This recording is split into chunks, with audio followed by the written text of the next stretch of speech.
뉴스와이드 이어갑니다. 패스트트랙에 올린 안건 중 하나인 검경 수사권 조정을 둘러싸고 논란이 커지고 있습니다. 문무일 검찰총장이 수사권 조정안이 민주주의에 반한다고 입장을 밝히면서 논란이 시작됐죠. 이젠 이 논란이 검경 갈등을 넘어 정치권으로까지 확산되고 있습니다. 네, 관련된 내용 최진봉 성공회대 교수 그리고 김병민 경희대 겸임교수 두 분 모셨습니다. 두 분 어서 오십시오. 안녕하세요. 자, 문무일 검찰총장의 발언으로 논란이 더 커지기 시작했어요. 검경 수사권 조정은 견제와 균형이라는 민주주의 원리에 반한다 이렇게 말씀하셨는데요. 검찰총장의 강력 반발 좀 어떻게 보십니까? 저는 양면이 있는 것 같아요. 네. 기본적으로는 이제 검찰총장이 저렇게 강하게 물론 이제 입국하면서 이번에 오늘 입국하면서 얘기한 내용은 약간 좀 톤다운을 시키긴 했지만 외국에 있으면서 그렇게 강한 어조로 얘기를 한 것은 조직을 좀 지키려는 조직이 이기주의가 아니냐 이런 비판을 받을 가능성이 있고 상권 분립이 돼 있는 상태에서 입법부의 행동에 대해서 너무 강한 톤으로 얘기하는 것은 바람직하지 않다. 개인적으로 저는 그렇게 생각하고요. 다만 그럼에도 불구하고 이제 검찰 측 입장에서는 검찰 패싱이라고 불릴 만큼 이번 검경 수사권 조정 과정에서 검찰 의견이 전혀 받아들이지 않았다고 반발이 큰 상태예요. 네. 그런 상황에서 지금 문무일 검찰총장도 사면초가에 놓여 있는 거예요. 검찰 내부에서는 총장이 돼가지고 왜 제대로 의견도 제시 못하고 이번에 검경 수사권 조정 상황에서 검찰 의견이 제대로 반영이 안 됐느냐 이렇게 좀 반발이 큰 상황이거든요. 네. 그리고 본인 임기가 이제 2달밖에 안 남았어요. 그런 네. 상황에서 총장 입장에서는 강한 얘기를 할 수밖에 없는 구조였고, 그러나 그것이 저는 기본적으로 이제 여야가 정치적으로 대립된 상황 아니겠습니까? 네. 그런데 검찰총장이 저런 발언을 함으로써 결국은 이제 거기에 기름을 붓는 격이 돼버렸어요. 그래서 네. 그런 부분은 저는 부적절하다고 보지만 이제 검찰총장이 주장하는 저 주장에 대해서도 이제 검경 수사권 법안을 만드는 과정에서 일정 부분 좀 검토하고 생각해볼 부분이 있다. 무슨 네. 말씀이냐면 검찰의 힘을 빼는 건 분명히 보여요. 검경 수사권 조정안에 보면. 그러나 문제는 뭐냐면 경찰이 그러면 이제 권력이 좀 더 강해질 수 있는 요소가 있는데 이런 부분들을 어떻게 견제할 거냐 하는 부분. 이 부분은 네. 좀 더 논의 과정을 통해서 충분히 논의가 돼서 지금 견제와 균형이라고 하는 두 가지 조치가 함께 이루어질 수 있도록 하는 그런 법안들이 만들어져야 될 것으로 생각이 됩니다. 네, 정치적인 이유가 아니더라도 문 총장이 어디에 반발을 한 것인지 조금 더 짚어보겠습니다. 지금 검경 수사권을 조정하고 나면 현 법안과 어떤 차이가 생기는 건가요? 일단은 1차적으로 경찰이 갖게 되는 수사권에 관한 문제를 볼 수가 있을 텐데요. 지금 같은 경우는 경찰은 검찰의 수사 지휘를 받게 됩니다. 하지만 1차적으로 검찰의 수사 지휘를 받지 않는 상태에서 경찰이 수사를 할 수 있다라고 하는 측면들을 볼 수 있는데 검찰에서 주장하고 있는 건 견제와 균형이라고 하는 이 서로 간의 상호 견제에 대한 중요성을 강조하고 있는 상황입니다만은 이러한 수사지휘권으로 벗어나게 되는 순간 경찰이 오히려 또 다른 권력을 갖게 되는 상황에서 누구로부터의 통제도 받을 수 없게 된다는 문제를 지적하고 있는 것이고요. 두 번째는 경찰이 현재로서는 수사를 하고 난 뒤에 사건을 검찰로 송치시키게 됩니다. 여기에 대해서 최종적인 수사에 대한 종결은 검찰을 통해 이루어지게 되는데 1차적으로 수사를 종결할 수 있는 권한을 경찰에 주게 된다면 말 그대로 경찰이 봐주기 수사를 했을 경우 여기에 대한 통제는 어떻게 할 것인가가 바로 검찰이 갖고 있는 우려라고 볼 수 있습니다. 자, 김 교수님 말씀하신 거는 이제 감시자를 누가 감시해야 되냐 이런 문제가 다시 반복이 되는 건데 최 교수님이 보시기에는 지금 검찰의 반발이 경찰의 권한이 너무 강해진다는 반발이에요. 여기에 대해서는 어떻게 일리가 있다고 보십니까? 일정 부분 일리가 있는 부분도 있어요. 예를 들면 경찰 인력이 훨씬 많습니다. 검찰보다. 그리고 경찰 같은 경우 정보 경찰이라고 해서 정보를 수집하는 인원들이 있어요. 네. 검찰은 따로 그런 조직이 없지만 그런 조직을 통해서 뭔가 정보를 많이 수집하게 되면 그 정보를 통해서 예컨대 권력의 입장에서 수사를 하게 되는 경우도 있을 수 있을 것이고요. 또는 이제 경찰이 만약에 수사를 종결할 수 있는 권한까지 갖게 되면 만약 예를 드는 겁니다. 네. 비리 경찰이라든지 경찰이 어느 조직과 연관이 돼 있어서 그 조직을 봐주겠다고 마음만 먹으면 언제든지 수사가 종결될 수도 있는 문제가 발생할 수 있다는 문제도 있어요. 물론 검찰도 거기에 대해서는 할 말은 없어요. 왜냐하면 검찰이 지금까지 했던 행동을 보면 김학의 전 차관 사건 같은 것도 그렇죠. 보세요. 예. 경찰에서 다 수사해달라고 요청했는데 영장 기각하고 이래가지고 계속 수사가 안 돼가지고 이제 다시 하고 있는 거 아니겠습니까? 그러니까 경찰이든 검찰이든 이런 만약에 부패하고 비리가 있는 어떤 조직이나 경찰들이 일단 검사가 있었을 경우에 그걸 통제할 수 있는 수단이 있어야 된다는 부분인데 이제 경찰은 견제가 지금 현재 법으로도 충분하다고 주장을 하고 있고 검찰 입장에서는 수사 종결권이 경찰에 있기 때문에 만약에 경찰이 수사를 종결해 버리면 네. 수사 관계자들이 이 일을 신청하지 않는 이상 검찰이 이걸 수사를 할 수는 없다는 거예요. 네. 이 문제를 어떻게 풀 거냐 하는 부분. 그리고 정보경찰 아까 말씀드렸지만 이 부분도 좀 분리를 시키라고 검찰 측은 주장을 하고 있어요. 네. 너무 많은 정보를 집중해서 경찰이 갖고 있게 되면 경찰의 조직이 비대해질 수 있고 그다음에 정보를 갖고 있으면 결국은 이제 권한을 갖게 되는 그런 상황까지 갈 수 있지 않겠습니까? 그러니까 정보경찰을 분리시켜라라고 주장을 하고 있고 또 하나는 이런 이제 견제를 할 수 있도록 1차 수사 종결이 될 수 있는 그런 권한들을 줬을 때에 그게 제대로 집행되고 있는지 하는 부분에서 견제할 수 있는 어떤 수단을 반드시 포함시켜달라 이렇게 주장을 네. 하고 있는 것이죠. 네. 네, 우려는 잘 알겠습니다. 그렇다면 박상기 법무부 장관의 입장도 들어봐야 할 것 같은데요. 패스트트랙에 지정된 법안이 지난 3월에 이미 법무부와 행정안전부가 합의했던 내용이다 이렇게 얘기를 했습니다. 왜 이렇게 이제 와서 발끈하냐 이런 맥락인 걸까요? 그러니까 여기에 대해서 검찰 조직 입장에서는 검경 수사권 조정에 대해서 검찰의 입장을 드릴 필요가 없다라고 박상기 법무부 장관이 입장을 밝힌 것 아니냐 이렇게 좀 비판의 소지가 있는 것 같고요. 네. 박상기 법무부 장관의 얘기에 따르면 검찰 조직에 대해서 겸손하고 진지하게 논의할 준비를 해야 된다라고 이야기를 하고 있습니다. 네. 이러한 박상기 장관의 발언에 대해서 대검 관계자의 발언을 보게 되니까 그동안 겸손하고 진지한 자세로 논의를 하기 위한 자세를 취해왔더니 결국 돌아오게 되는 건 검찰의 입장에 대해서 아무것도 반영된 것이 없다라고 지금 지적하고 나서고 있는 상황이 아닌가라고 판단이 되게 되는데요. 사실은 많은 국민들과 또 여기에 대한 검찰이 우려하고 있는 대목은 이렇게 검찰이 가지고 있는 그동안 무소불위의 권력을 가지고 있던 부분들이 있다면 여기에 대한 권한을 수평적인 관계 속에서 경찰과 어느 정도 조정하게 되는 부분들은 인정할 수가 있는 건데 그렇다면 경찰 조직이 워낙 비대하고 방대해지게 되는 이 조직에 대해서 결국은 견제하고 균형할 수 있는 장치들이 빠져 있다는 논의는 들을 필요가 분명히 있습니다.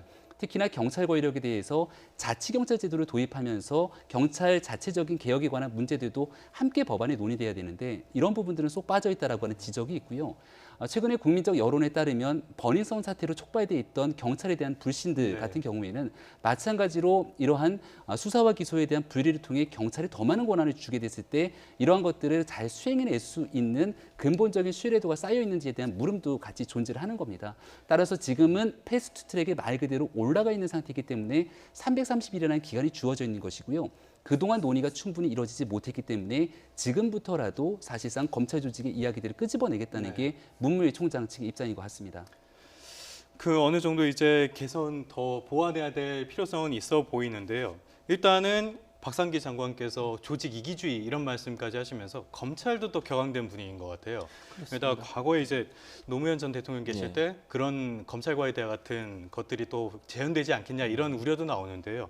이 최근에 검찰이 받아들이는 그런 것들 좀 최 교수님은 어떻게 보십니까? 그러니까 검찰은 지금 아까 뭐 제가 말씀드렸잖아요. 검찰 패싱이라고 할 만큼 이번 네. 검경 수사권 조정안을 만드는 과정에서 검찰 의견이 전혀 반영되지 않았다고 느끼는 게 검찰의 네. 실무에 있는 검찰들의 생각인 것 같아요. 검사들의 그것이 여운이 검찰총장의 입을 통해서 발현된 거니까 네.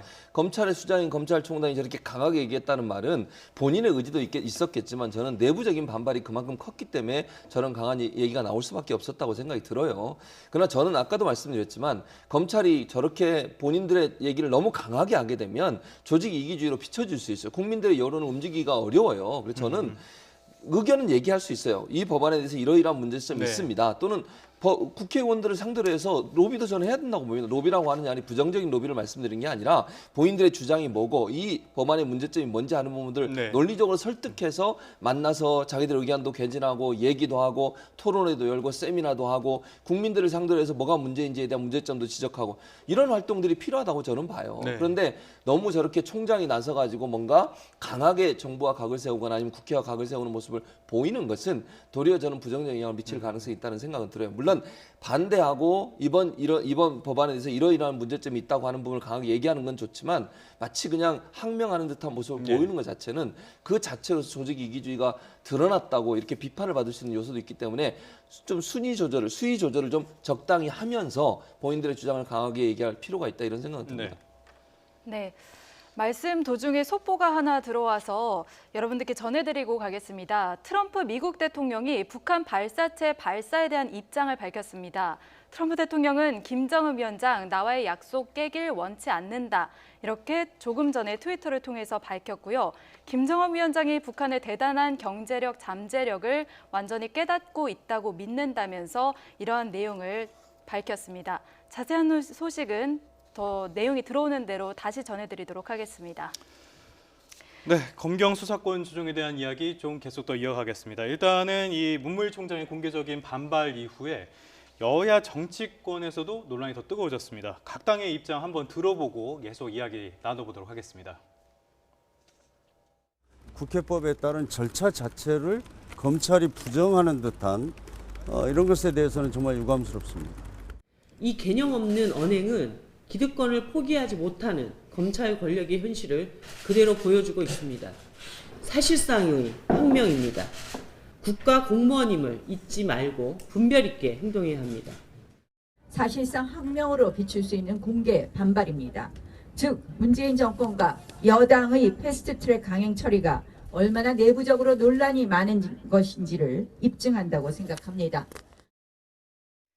네, 이런 가운데 가제는 개편인 걸까요? 이 여당 내에서도 검사 출신의 두 의원이 검찰 쪽 입장을 지지하고 나섰습니다. 분위기가 좀 묘해졌죠? 대표적으로 이 더불어민주당의 금태섭 의원, 조홍천 의원이 검찰 출신 인사들인데요. 지금 이 패스트트랙에 올라가 있는 검찰 개혁에 대한 내용은 두 가지입니다. 검경 수사권 조정에 관한 부분이 있고 고위공직자 범죄 수사처에 관한 내용이 있는데요.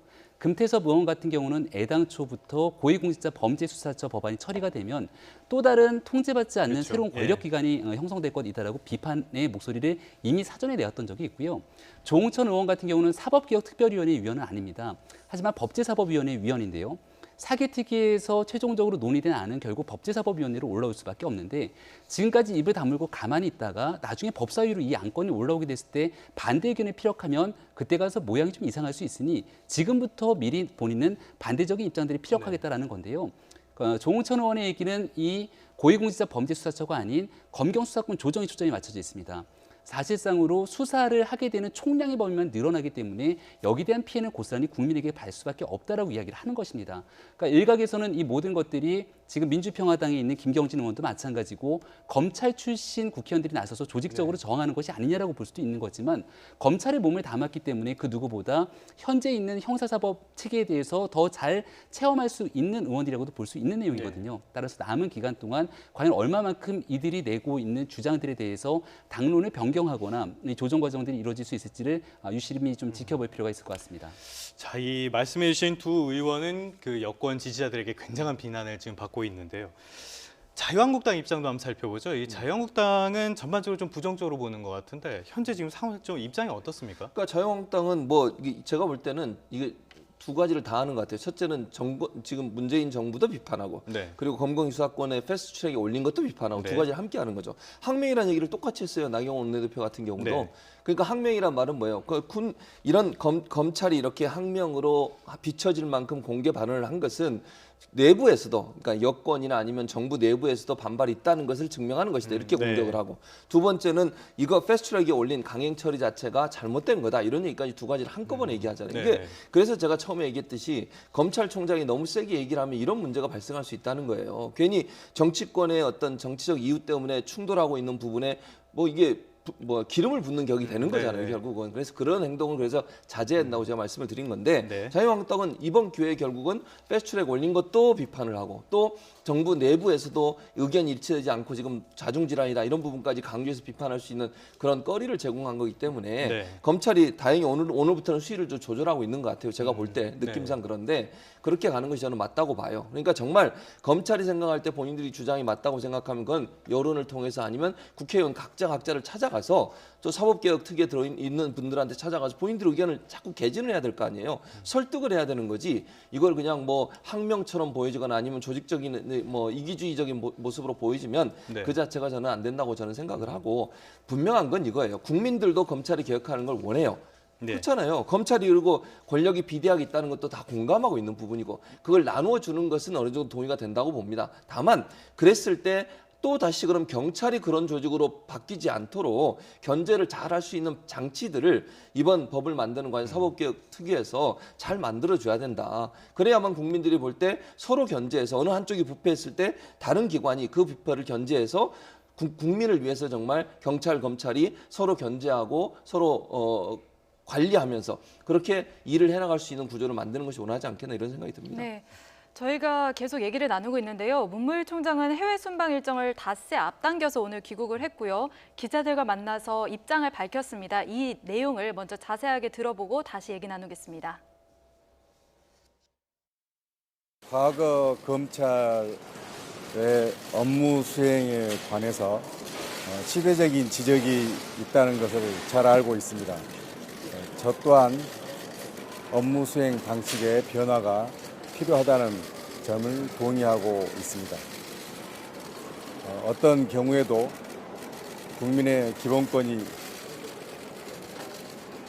기본권 보호에 빈틈이 생기는 경우가 없어야 한다고 생각하고 국가의 수사 권능 작용에 혼선이 발생하여서는 안 된다고 생각합니다. 사의 표명 이야기까지 나왔는데 향후 거취에 대해서 입장 정리하셨습니까? 자리에 연연하지 않습니다. 제가 공무원으로 근무하면서 자리를 탐한 적이 없습니다. 네, 문 총장의 이야기를 들어봤는데요. 이 내용에 보면은 가장 기본적으로 이 업무 수행 방식이 변화해야 된다는 거엔 동의를 한다. 그러나 국민의 기본권이 침해해서는 안 된다. 이 부분이 제일 중점인 것 같은데 네. 이 발언 좀 어떻게 해석하십니까? 그러니까 검찰 개혁의 필요성에 대해서 문무일 총장이 거부할 수가 없습니다. 네. 문 총장이 임명됐을 당시부터 여기에 대한 동의가 있었고 지금 조국 수석이 얘기하고 있는 것처럼 검찰 개혁을 통해서 이번 공수처 법안 등이 올라가 있는 것은 촛불 개혁의 상징이라고 볼 수 있는 내용들에 대한 입법화 과정이다라고 이야기를 하지 않습니까? 네.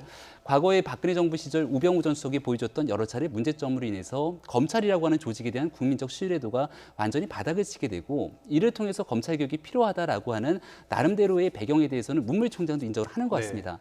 하지만 여기서 얘기하고 있는 문 총장이 국민의 기본권 보호라는 건 자칫 잘못 이러한 개혁들에 대해서 다른 의견들이 제시했을 경우 지금 벌써부터 얘기가 나오고 있는 이 검찰 조직의 이기주의가 다시 발동했다라고 하는 이 오명을 쓸 수도 있게 되는 거거든요. 하지만 문무일 총장이 바라보고 있는 검찰 내부의 기류에 따르면 지금 청와대가 무리하게 추진하고 있는 내용들로 가게 됐을 경우 새로운 거대한 또 다른 조직들이 발생하게 되기 시작하는 공수처라든지 그리고 경찰에게 더 많은 비대한 권한을 주게 됐을 때 오히려 그 피해를 보게 되는 대상자는 검찰이 아니라 국민이 될 수 있다는 측면들을 강조하고 싶을 겁니다. 최종적으로 법안이 처리되고 통과되는 과정에서 의사결정의 역할은 검찰이 아니거든요. 결국은 정치인들의 역할이 될 것이고 이 중에서는 민주당과 한국당이 첨예하게 다투고 있는 과정에서 패스트트랙에 태우는데 중간에 지대한 결정을 하게 됐던 바른미래당과 민주평화당이 마지막까지 중요한 역할을 할 수 있습니다. 하지만 이 두 정당 입장에서는 내년 총선이 얼마 남지 않은 상황에서 국민들의 여론이 어떻게 움직이는지에 따라서 최종적인 의사결정이 달라질 수 있기 때문에 아마도 그러한 여론들을 형성하기 위한 검찰 조직의 명분들을 쌓아나가는데 문무일 총장은 주력하지 않을까 생각이 됩니다. 네, 그런 가운데 자리에 연연하지 않겠다 이런 발언도 했습니다. 지금 기존의 입장을 지키기 위해서는 자리를 내놓기까지 하겠다 이렇게까지 해석할 수 있을까요? 그렇게 들리긴 하는데요. 제가 네. 볼 때는 이제 임기가 한 2달 정도 남았어요. 지금 상황에 자리를 내놓는 게 크게 의미는 저는 없다고 봅니다. 또 그걸 대통령이 수리할 가능성은 저는 낮다고 보는데 그래서 아마 사표를 직접 던지거나 왜냐하면 질문 자체가 뭐 그런 질문이 나왔어요. 그러다 보니까 답변하는 과정이 있어서 아마 그런 얘기를 한 것 같은데 본인이 뭐 사표를 내겠다 이런 의지를 강하게 표현했다기보다 그런 어떤 뭐랄까요 의지가 강하다 이런 표현을 하는 방식이었지 본인이 이제 뭐 임기가 좀 오래 남아 있으면 사표를 낸다는 것이 어느 정도 의미가 있겠지만 임기가 얼마 남지 않은 상태에서 사표를 낸다는 것도 사실은 그렇게 큰 의미나 이런 부분을 영향을 미칠 가능성은 낮기 때문에 제가 볼 때는 아마 스스로 사표를 낼 가능성은 낮다고 저는 생각해요. 대신 끝까지 어쨌든 경찰 내부에 의지랄까요? 이런 부분들을 총장으로서 적극적으로 얘기하고 또 협상하는 과정에 있어서 본인들의 의사를 적극적으로 개진하는데 나설 것 같아요. 지금 이제 제가 말씀드렸듯이 톤다운이 어느 정도 이루어졌으니까 이제는 논리적이고 합리적인 방법으로 어떻게 설득할 거냐 하는 부분을 할 것 같고요. 기자 간담회든 아니면 국회의원을 대상으로 자기들이 마련한 안에 대해서 홍보를 하는 절차든 이런 절차들을 통해서 아마 검찰의 입장을 적극적으로 밝힐 가능성이 높다 이렇게 생각이 됩니다. 자, 어찌됐든 이 문 총장과 검찰의 대응은 계속될 것으로 보이는데요. 앞으로 좀 어떻게 전개될 걸로 예상하시나요? 특히 이 검경 수사권 조정이라든지 검찰 개혁에 관한 내용들은 이번 패스트트랙을 태우는 과정에서도 각 정당 간의 이해관계가 워낙 상이했습니다. 마지막까지도 법안을 조정하는 과정을 거쳤기 때문에 결국은 7층에 있는 의안과를 한국당이 점거하게 되는 과정도 안건이 접수되지 않았기 때문이거든요. 마지막까지 협상을 이뤄내지 못했던 터에 바른미래당의 권은희 의원이 제시됐던 안건까지 올라가게 되면서 두 가지 다른 안건들이 올라가 있는 상황입니다. 그러니까 하나로 의견이 조정되지 않은 지금 형태이기 때문에 최종적으로 논의의 과정들은 굉장히 더 깊게 들어갈 수밖에 없는 것이고요. 문무일 총장은 거듭 얘기했던 것처럼 사실상 국민들의 여론이 굉장히 중요하다고 판단되는 네. 과정 속에서 검찰이 총의를 모으게 될 건데 최종적인 모든 공은 아마 차기 검찰총장으로 넘어가게 될 겁니다. 네. 그렇기 때문에 임기를 얼마 남지 않은 문무일 총장 입장에서는 부담감을 최대한 덜어낸 채로 검찰 조직에서 낼 수 있는 많은 이야기들을 가지고 전달하는데 남은 임기를 다하지 않을까 생각이 됩니다. 네. 다른 이슈를 하나 더 살펴보겠습니다. 지난 이틀 동안 경부선과 호남선을 따라 각 지역을 돌았던 자유한국당이 주말인 오늘도 서울 광화문 광장에서 3차 장외투쟁을 이어갔습니다. 특히 오늘 오전 전해진 북한의 단거리 발사체 발사 소식을 놓고 강도 높은 비판이 나왔는데요. 직접 한번 들어보시겠습니다.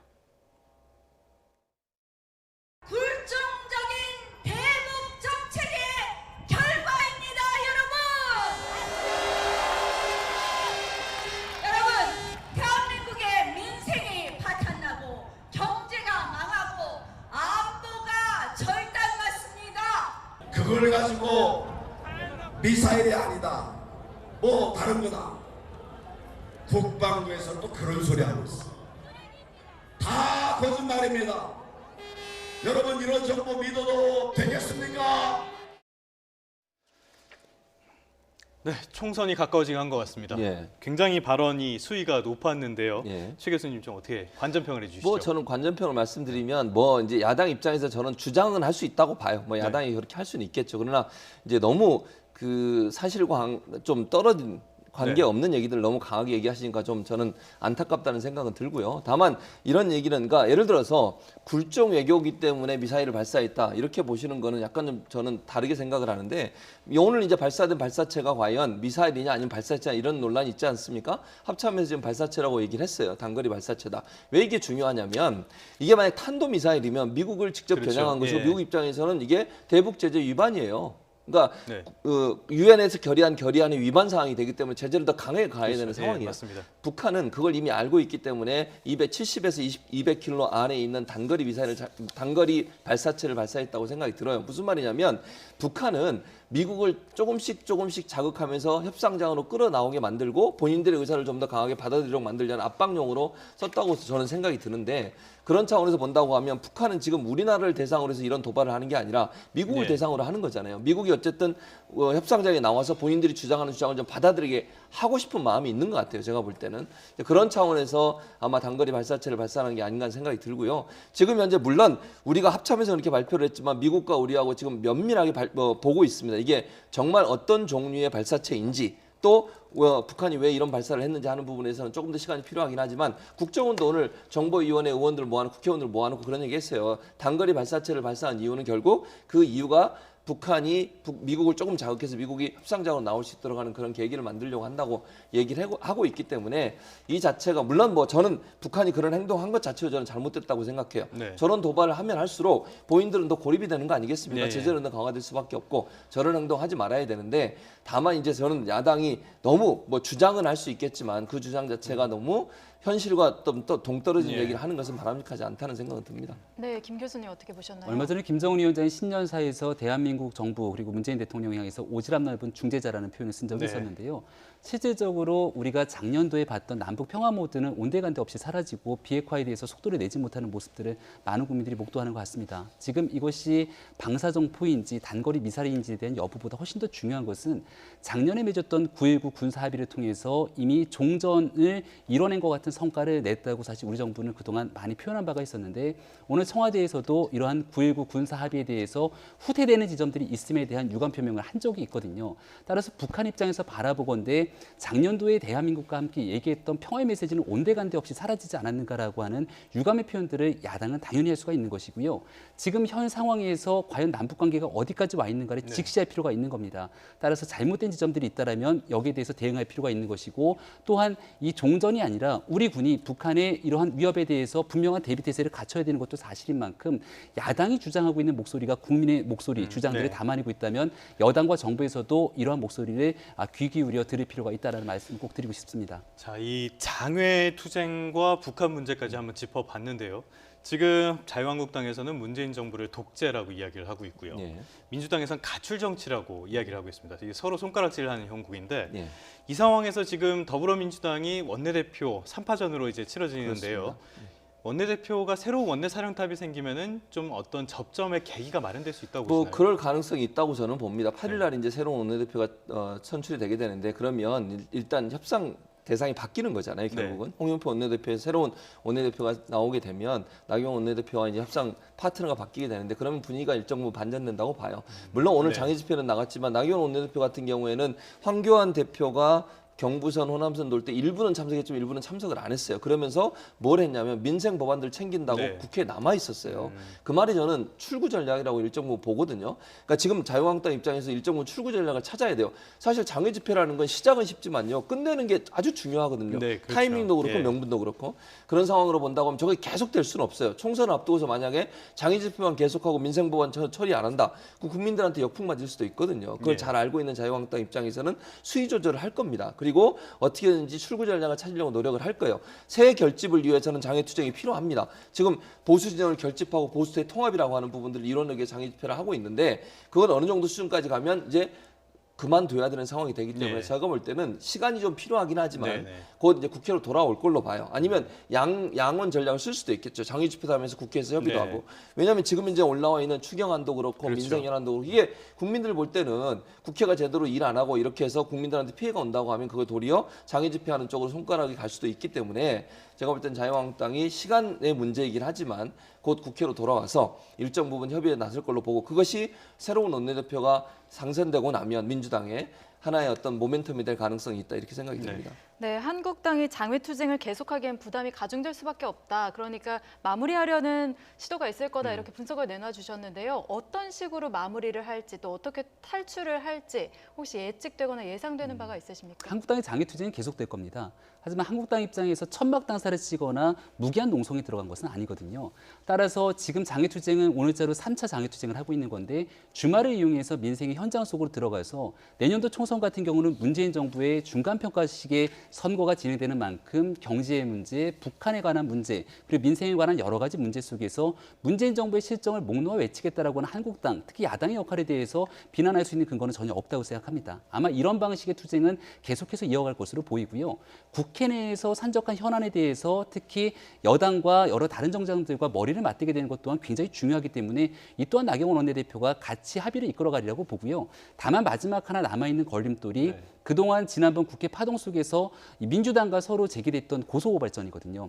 이 문제를 서로 취하해달라고 이야기를 하고 있는 과정이기 때문에 아마 말씀하셨던 새로운 민주당의 원내대표가 취임함과 동시에 같이 함께 고소했던 내용들을 좀 내려놓게 되면서 새로운 국정 협치 정국을 이끌어가기 위한 하나의 모멘텀이 형성되지 않을까 생각이 됩니다. 자, 최 교수님도 이 전국의 출구 한번 예측해 주시죠. 저는 뭐 일단 장애 투쟁은 뭐 주말을 통해서 하는 건 계속 될 수 있다고 봐요. 그러나 저렇게 계속 국회를 완전히 그러니까 협의도 안 하고 아니면 국회에서 회의도 안 하고 이런 일들은 이제 그만될 거라고 저는 봅니다. 왜냐하면 아까도 제가 말씀드렸지만 자유한국당 입장에서 부담이 될 수밖에 없어요. 저게 계속되면 계속될수록 피로감도 누적될 수밖에 없고요. 그리고 이제 국민들의 따가운 눈총과 시선을 볼 수밖에 없는 상황이고 총선을 앞두고 저는 국민들이 물론 이데올로기 대결 아니면 이념 대결로서 일정 부분 표가 갈릴 수는 있지만 그거보다는 민생과 직접적인 연관이 있어요. 그러면 국회에 들어와서 국회의원이 제대로 일을 안 했을 때는 거기에 대한 비판이 커질 수밖에 없기 때문에 자유한국당은 부담이 될 수밖에 없고 그래서 아마 이제 새로운 원내대표가 들어서고 나면 일정 부분 시간이 지나고 나면 협상이 시작될 거로 보여지고요. 그럼 뭐 지금 현재로는 뭐 이게 저는 자유한국당 입장에서는 중요한 어떤 그 계기라고 생각하는 것 같아요. 이번 계기를 통해서 장애투쟁을 열심히 해서 보수 세력을 결집시키는데 어떤 그 힘을 받아보자 이런 의도를 갖고 하는 것 같은데 저것도 이제 일정 부분 시간이 지나면 한계가 올 수 있기 때문에 그게 언제가 될지 뭐 저는 개인적으로 5월 말 뭐 이렇게 보고 있는데 장애투쟁은 계속 하더라도 예컨대 뭐 주말마다 나와서 모이는 거야 계속 할 수 있겠지만 국회를 완전히 보이콧하고 하는 일은 이제 금방 그만둘 가능성이 높다 이렇게 봅니다. 네, 어쨌든 두 분 전문가께서는 한국당도 출구 전략을 곧 세울 것이다 이렇게 예측을 해주셨습니다. 오늘은 검경 수사권 조정을 둘러싼 논란에 대해서 짚어봤는데요. 최진봉 성공회대 교수, 김병민 경희대 겸임교수 두 분과 함께했습니다. 고맙습니다. 감사합니다.